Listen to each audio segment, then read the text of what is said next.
टिल्लू एक गरीब कबाड़ी था जो दिन भर कूड़ा बिनता था और फिर उसे बेचकर अपना और अपनी पत्नी गिन्नी का पेट पाल रहा था। टिल्लू और गिन्नी की शादी को 4 साल पूरे होने को थे और अब वो 2 से 3 होने जा रहे थे।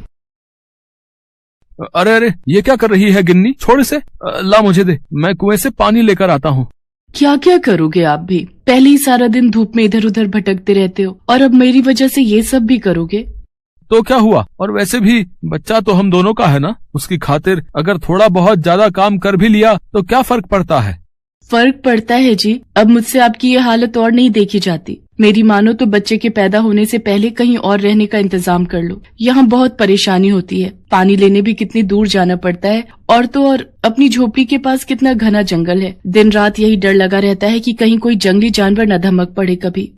बोल तो तू ठीक रही है गिन्नी, लेकिन अपनी हालत भी तो तू जानती है ना। कबाड़ बेचकर जो पैसे मिलते हैं उससे खाने पीने का भी ठीक से जुगाड़ नहीं हो पाता। ऐसे में कहीं किराए पर कमरा कैसे लेंगे? माना कि यहाँ थोड़ी दिक्कतें हैं, लेकिन ये जगह जैसे भी है तो मुफ्त की ना। इतना कहकर टिल्लू कुएं की तरफ चल दिया। टिल्लू ने गिन्नी को तो समझा दिया, लेकिन वो खुद को नहीं समझा पा रहा था। ठीक ही तो कह रही है गिन्नी, ये जगह वाकई में रहने लायक बिल्कुल भी नहीं है। ये कुआं, इसमें भी बस नाम भर को ही पानी बचा है। हे भगवान, क्या क्या सपने देखे थे मैंने कि एक दिन चांद पर जाकर अपना घर बसाऊंगा, लेकिन यहाँ तो पृथ्वी पर ही ढंग का बसेरा नहीं मिल रहा। और अब तो मेरा बच्चा भी इस दुनिया में आने वाला है, क्या उसका नसीब भी मेरी तरह ही होगा? ये सब सोचकर टिल्लू की आंखों में आंसू आ गए और वो कुएं के पास ही अपना सिर पकड़कर बैठ गया। असल में टिल्लू की झोपड़ी जिस जगह पर थी वो शहर से काफी अलग था, जहाँ सुख सुविधा के नाम पर कुछ भी नहीं था। कुल मिलाकर टिल्लू और गिन्नी बड़ी मुश्किलों में जी रहे थे, लेकिन अब सवाल उनके आने वाले बच्चे का था, तो टिल्लू को कुछ तो करना ही था। नहीं, ऐसे तो काम नहीं चलेगा, लेकिन मैं करूँ भी तो क्या? हे भगवान, मुझे कोई रास्ता दिखाइए। टिल्लू हाथ जोड़कर भगवान से प्रार्थना कर ही रहा था कि तभी उसे किसी के दर्द से कराहने की आवाज सुनाई दी। टिल्लू उस आवाज की तरफ बढ़ा तो सामने एक बड़ा सा कूड़े का ढेर था, जिसे कुछ देर पहले ही शहर से आई हुई एक गाड़ी वहां डाल कर गई थी। आवाज तो इधर से ही आ रही थी, लेकिन यहाँ तो बस ढेर सारा कूड़ा। लगता है मेरा वहम होगा, मुझे चलना चाहिए। नहीं, रुक जाओ, मेरी मदद करो, मैं यहाँ हूँ। अब यहाँ पर इस कांच की बोतल में बंद हूँ मैं। इधर देखो, मेरी तरफ देखो। टिल्लू ने पलटकर देखा तो वाकई उसके सामने कूड़े के बीच एक कांच की बोतल पड़ी थी। टिल्लू ने उस बोतल को उठाकर देखा तो उसे अपनी आंखों पर यकीन नहीं हुआ। ये सब क्या है? मैं कोई सपना तो नहीं देख रहा? तुम तो एक परी जैसी लग रही हो। हाँ, मैं एक परी ही हूँ और तुम कोई सपना नहीं देख रहे। ये सब सच है। मुझे एक दुष्ट जादूगर ने इस कांच की बोतल में कैद कर दिया है। इस बोतल के अंदर मेरी शक्तियाँ काम नहीं करती।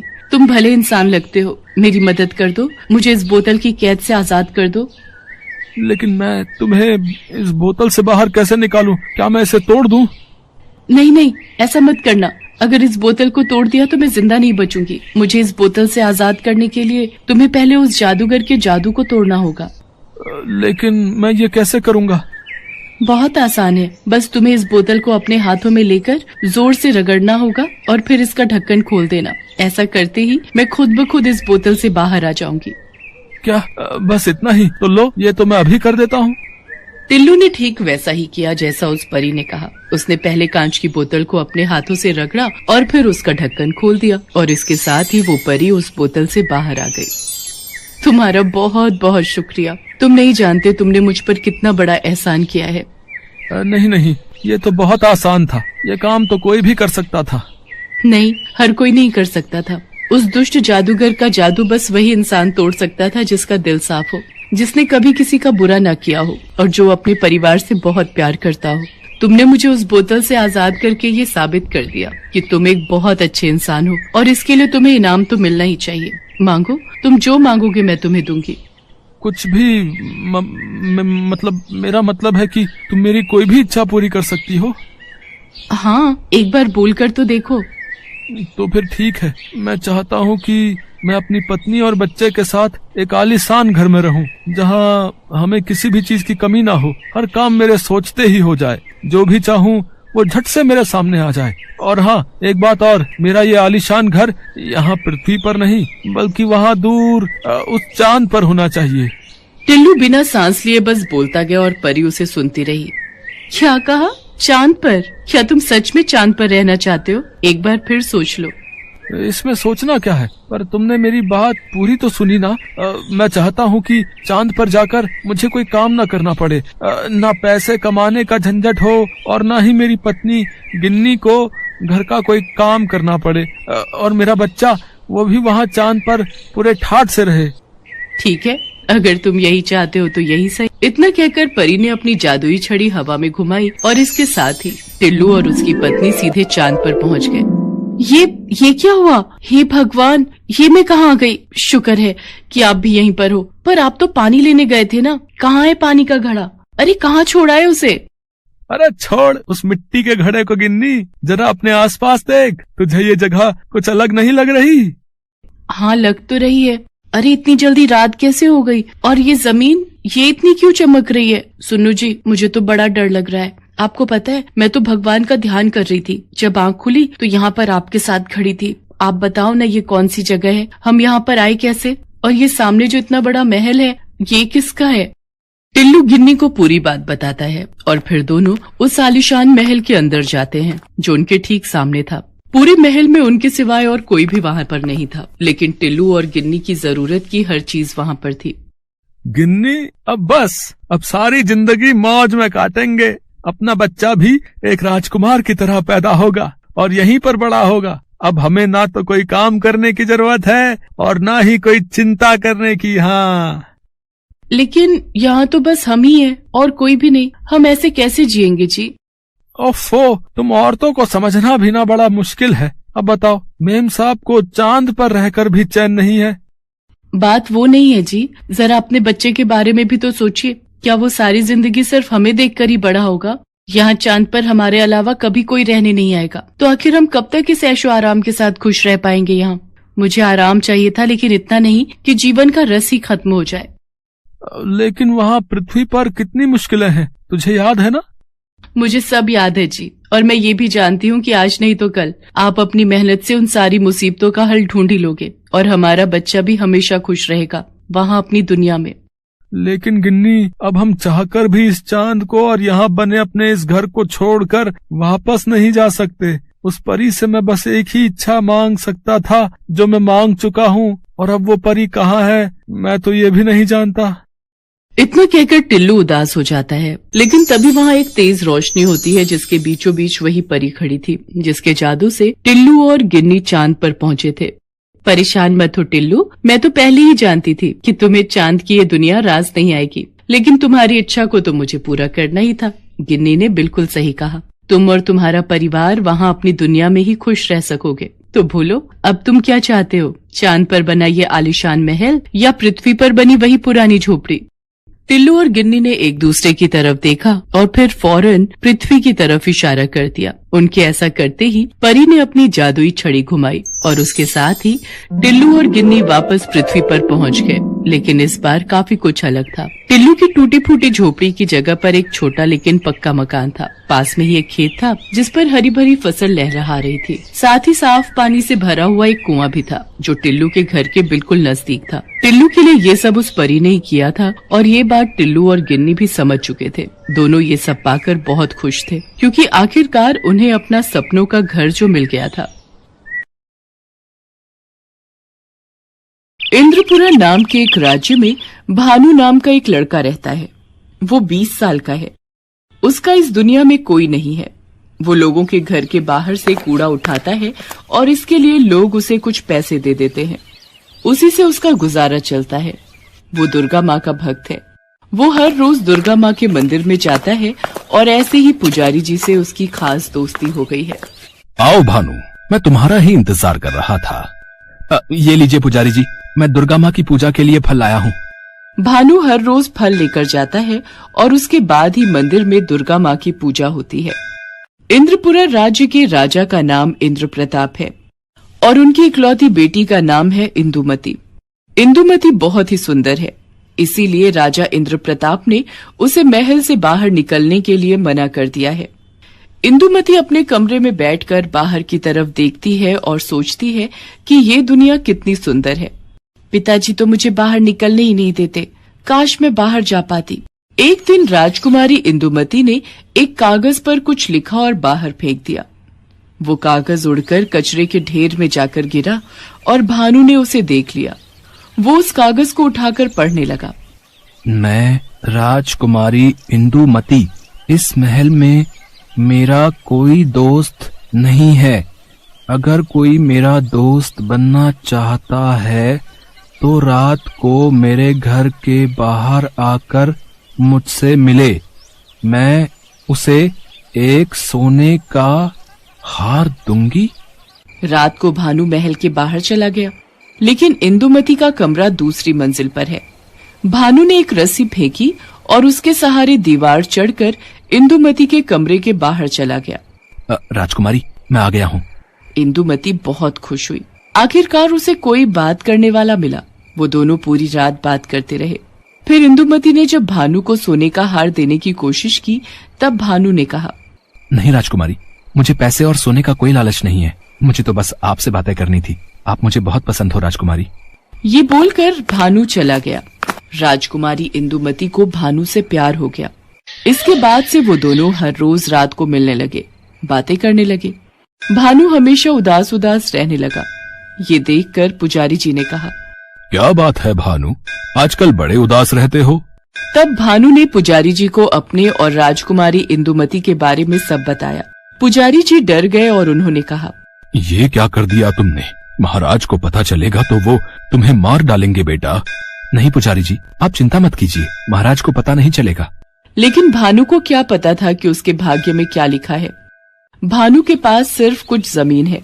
उसके पिता उसके लिए यही छोड़कर गए हैं और उसी जमीन को भानु का चाचा मदन लाल हड़पना चाहता है। वो हर रोज सोचता है, भानु का कुछ इंतजाम करना पड़ेगा। अगर वो नहीं रहेगा तो ये जमीन मेरी हो जाएगी। हाँ। एक दिन मदन लाल देखता है कि रात के अंधेरे में भानु कहीं जा रहा है।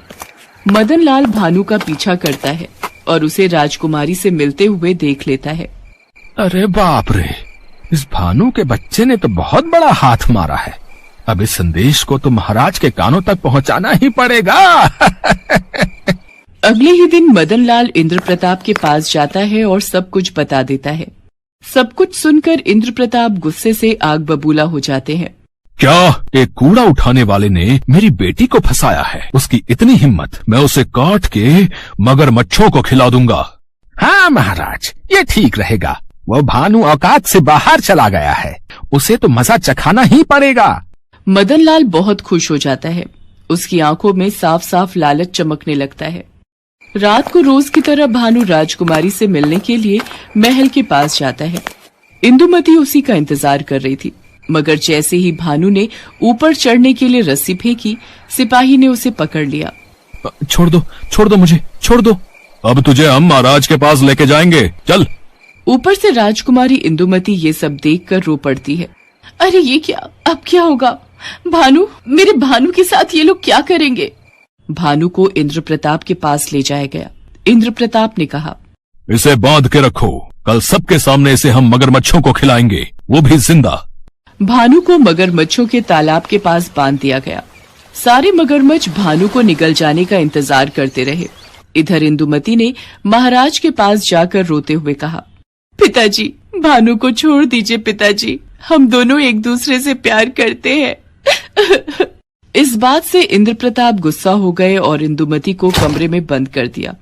इंदुमती कमरे के अंदर रोती रही। इतने में एक दासी ने आकर इंदुमती के कमरे का दरवाजा खोल दिया। ये दासी भानु के गांव से है और भानु को बहुत स्नेह करती है। इंदुमती दौड़ते हुए भानु के पास गई और उसके बंधन खोल दिए और उसके बाद दोनों तुरंत वहां से भाग गए। दोनों भागकर दुर्गा माँ के मंदिर में चले गए। दोनों को देखकर पुजारी जी बहुत डर गए। अरे तुम दोनों यहाँ? महाराज को पता चल गया तो अनर्थ हो जाएगा। पुजारी जी, आप हम दोनों की शादी करवा दीजिए बस। उसके बाद हम यहाँ से भाग जाएंगे। मगर तुम दोनों इस धरती के जिस कोने में भी जाओगे, महाराज किसी न किसी तरीके से तुम्हें ढूंढ ही निकालेंगे। तब क्या होगा? तो फिर हमें इस धरती से बाहर भेज दीजिए, ऐसी जगह जहाँ हम दोनों के अलावा कोई नहीं हो। पुजारी जी ने कुछ सोचा और कहा, ये काम तो सिर्फ दुर्गा माँ ही कर सकती हैं। तुम दोनों माँ दुर्गा से प्रार्थना करो, माँ दुर्गा तुम्हारी बात जरूर मानेंगी। दोनों आंखों में आंसू लेकर माँ दुर्गा के सामने प्रार्थना करने लगे। दुर्गा माँ, आज तक मैंने आपसे कुछ भी नहीं मांगा, मगर आज मैं अपना प्यार मांग रहा हूँ। देखिए, ना मत कहना, आप तो मेरी माँ हो।